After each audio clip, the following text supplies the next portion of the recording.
श्री विष्णु पुराण प्रथम अंश का छठा अध्याय। चातुर्वर्ण्य व्यवस्था, पृथ्वी विभाग और अंडादि की उत्पत्ति का वर्णन। श्री मैत्रेय जी बोलते हैं, हे भगवान, आपने जो अर्वाक श्रोता मनुष्यों के विषय में कहा, उनकी सृष्टि ब्रह्मा जी ने किस प्रकार की, यह विस्तार पूर्वक कहिए। श्री प्रजापति ने ब्रह्मा आदि वर्ण को जिन जिन गुणों से युक्त और जिस प्रकार रचा तथा उनके जो जो कर्तव्य निर्धारित किए, वह सब वर्णन कीजिए। श्री पराशर जी बोले, हे द्विज श्रेष्ठ, जगत रचना की इच्छा से युक्त सत्य संकल्प श्री ब्रह्मा जी के मुख से पहले सत्व प्रधान प्रजा उत्पन्न हुई। तदनंतर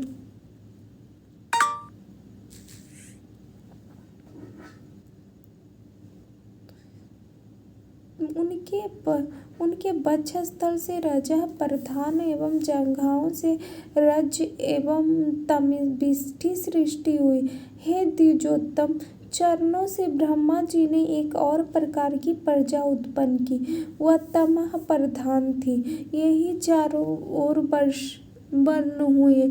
इस प्रकार हे द्विजोत्तम, ब्राह्मण, क्षत्रिय, वैश्य एवं शूद्र, ये चार प्रकार के ब्रह्मा जी के मुख, वक्षस्थल, जानु और चरणों से उत्पन्न हुए। मतलब मुख से जो है सत्प्रथम प्रजा उत्पन्न हुई, वक्षस्थल और जंघाओं से तमपृष्टि सृष्टि उत्पन्न हुई। तो हे महाभाग, ब्रह्मा जी ने यज्ञानुष्ठान के लिए ही यज्ञ के उत्तम साधन रूप इस संपूर्ण चातुर्वर्ण्य की रचना की थी। हे धर्मज्ञ, यज्ञ से तृप्त होकर देवगण जल बरसाकर प्रजा को तृप्त करते हैं। अतः यज्ञ सर्वथा कल्याण का हेतु है।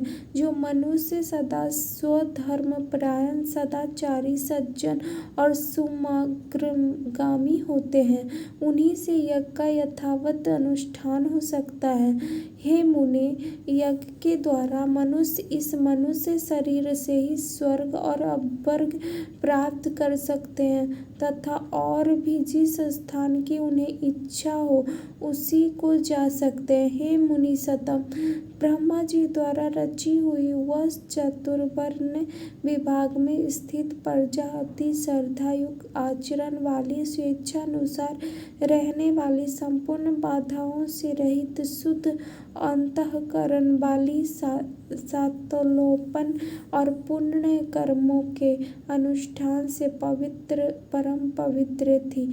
उसका चित्त शुद्ध होने के कारण उनमें निरंतर शुद्ध रूप श्री हरि के विराजमान होने से उन्हें शुद्ध ज्ञान प्राप्त होता था, जिससे वे भगवान के उस विष्णु नामक परम पद को देख पाते थे। फिर त्रेता युग के आरंभ में हमने तुमसे भगवान के जिस काल नामक अंश का प्रथम वर्णन किया है, वह अति अल्प सार वाले, तुच्छ और घोर पापों का प्रजा में प्रवृत्त कर देता है।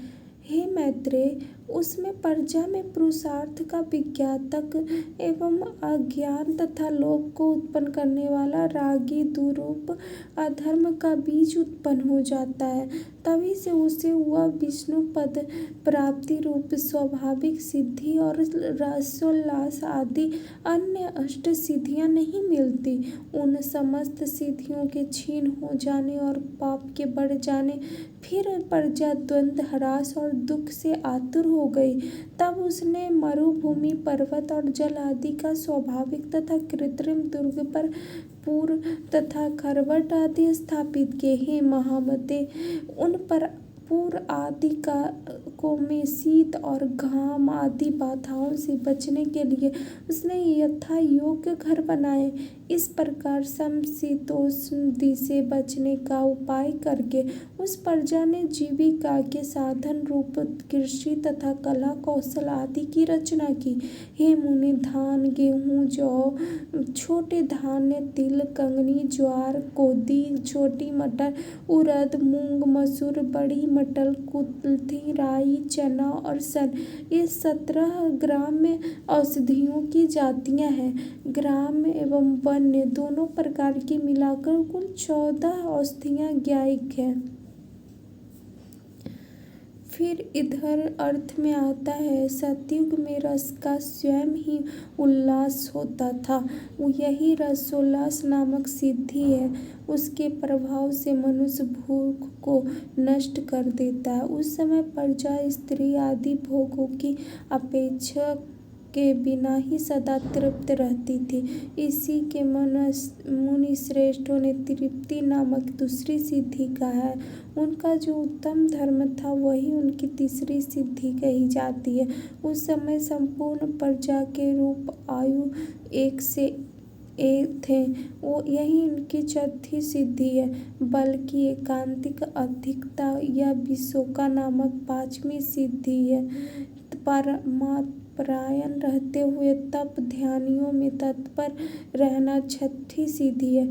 स्वेच्छानुसार विचरना सातवीं सिद्धि कही जाती है तथा जहाँ तहाँ मन की मौज पड़े रहना आठवीं सिद्धि कही गई है। पहाड़ या नदी के तट पर बसे हुए छोटे छोटे टोलों को खरपट कहते हैं। उनके नाम है धान, जौ, उड़द, गेहूँ, छोटे धान, तिल, कांगनी तथा कुल्थी। ये 8 या श्यामक, नीबर, बनतिल, गेबधू, बेनियो एवं मरकट, ये 14 ग्राम्य एवं वन औषधियाँ यज्ञानुष्ठान की सामग्री है और यज्ञ इनकी उत्पत्ति का प्रधान हेतु है। यज्ञों के सहित ये औषधियाँ प्रजा की वृद्धि का परम कारण है। इसीलिए इहलोक परलोक के ज्ञाता पुरुष यज्ञों का अनुष्ठान किया करते हैं। हे मुनि श्रेष्ठ, नित्य प्रति किया जाने वाला यज्ञानुष्ठान मनुष्यों का परम उपकारक और उनके किए गए पापों को शांत करने वाला है। हे महामुनि, जिनके चित्त में काल की गति से पाप का बीज पड़ता है, उन्हीं लोगों के चित्त यज्ञ पर वृत्त नहीं होता। उन यज्ञ के विरोधियों ने वैदिक मत, वेद और यज्ञादि कर्म सभी की निंदा की है। लोग दुरात्मा, दुराचारी, कुटिलमति, वेद विध्वंसक एवं परगति मार्ग का उच्छेद करने वाले ही थे। हे धर्मवानों में श्रेष्ठ मैत्रेय, इस प्रकार कृषि आदि जीविका के साधनों के निश्चित हो जाने पर प्रजापति ब्रह्मा जी ने प्रजा की रचना कर उनके स्थान और गुणों के अनुसार मर्यादा, वर्ण और आश्रम के धर्म तथा अपने धर्म का भली प्रकार पालन करने वाले समस्त वर्णों के लोक आदि की स्थापना की। कर्मनिष्ठ ब्राह्मणों का स्थान पितृलोक है।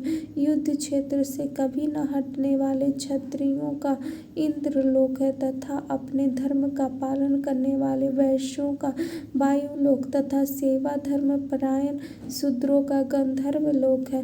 88,000 उदर वीरता मुनि है, उनका जो स्थान बताया गया है वही गुरुकुलवासी ब्रह्मचारियों का स्थान है। इसी प्रकार वनवासी वानप्रस्थों का स्थान सप्त ऋषिलोक, गृहस्थों का पितृलोक एवं सन्यासियों के ब्रह्मलोक है तथा आत्मानुभव से तृप्त योगियों का स्थान अमर पद मोक्ष है। जो निरंतर एकांत सेवी तथा ब्रह्म चिंतन में मग्न रहने वाला योगिनी जन है, उनका जो परम स्थान उसे पंडित जन ही देख पाते हैं। चंद्र और सूर्य आदि ग्रह भी अपने अपने लोकों में जाकर फिर लौट आते हैं, किंतु द्वादशाक्षर मंत्र ओम नमो भगवते वासुदेवाय का चिंतन करने वाले अभी तक मोक्ष पद से नहीं लौटे। तामिस्तर महारौरव, असिपत्रवन, घोर कालसूत्र एवं अविवेचक आदि जो नरक हैं, वे वेदों की निंदा और यज्ञों के उच्छेद करने वाले एवं स्वधर्म में विमुख पुरुषों का स्थान कहे गए हैं। श्री राधे राधे।